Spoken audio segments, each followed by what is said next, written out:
اعوذ باللہ من الشیطان الرجیم بسم اللہ الرحمن الرحیم حسین منی و انا من الحسین احب اللہ من احب حسینا۔ حسین مجھ سے ہے اور میں حسین سے ہوں۔ خدا اس سے محبت کرتا ہے جو حسین سے محبت کرتا ہے۔ ناظرین کرام سلام علیکم۔ 19ویں دن کے پروگرام میں آپ تمام کو خوش آمدید کہتا ہوں۔ ناظرین، معرکہ کربلا کوئی ہنگامی واقعہ نہیں تھا، بلکہ امام حسین علیہ السلام کی پوری زندگی یاد خدا اور دعاؤں سے عبارت تھی۔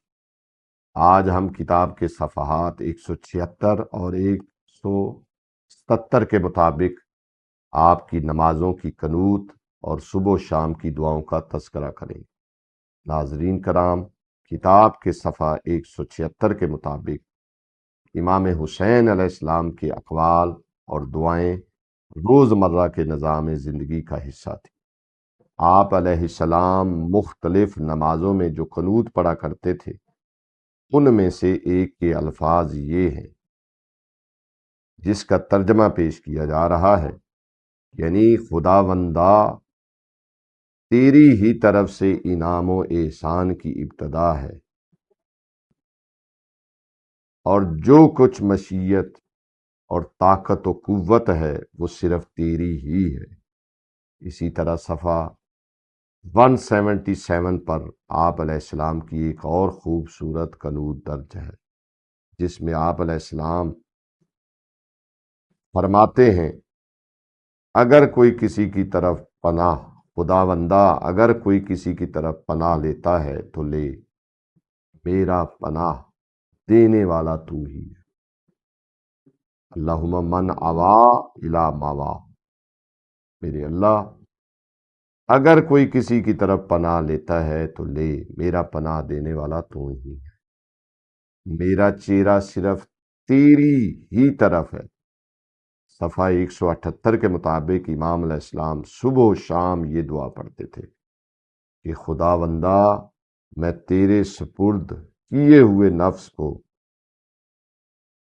خداوندا میں تیرے سپرد کیے ہوئے نفس کو اور تیری طرف موڑے ہوئے رخ کو تیرے ہاتھ میں دیتا ہوں، تو مجھے ہر دوسرے شخص کے شر سے محفوظ رکھ سکتا۔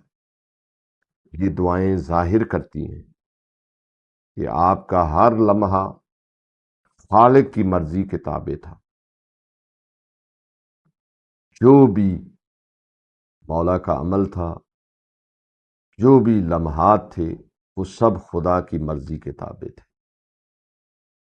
ناظرین کرام، یہ دعائیں امام حسین علیہ السلام کی ہمیں سکھاتی ہیں کہ مصیبت ہو یا آسودگی ہو، مشکل ہو یا مشکل نہ ہو، خوشی ہو یا غم ہو، ہر حال میں صرف اللہ ہی کی پناہ لینی چاہیے۔ آئیے بڑھتے ہیں آج کے اہم سوال کی طرف۔ کمیونٹی ٹیب میں سوال آپ کا ویٹ کر رہا ہے، جائیے اور پول کی صورت میں اپنا ووٹ کاسٹ کیجئے اور مقابلے میں شریک ہو جائیے۔ وآخر دعوانا ان الحمدللہ رب العالمین۔ ہماری گزارش ہے کہ ہمارے فیس بک، یوٹیوب اور انسٹاگرام کے تمام پیجز کو لائک کریں، شیئر کریں اور سبسکرائب کریں۔ آپ کی حوصلہ افزائی ہمارے لیے قیمتی سرمایہ ہے۔ شکریہ۔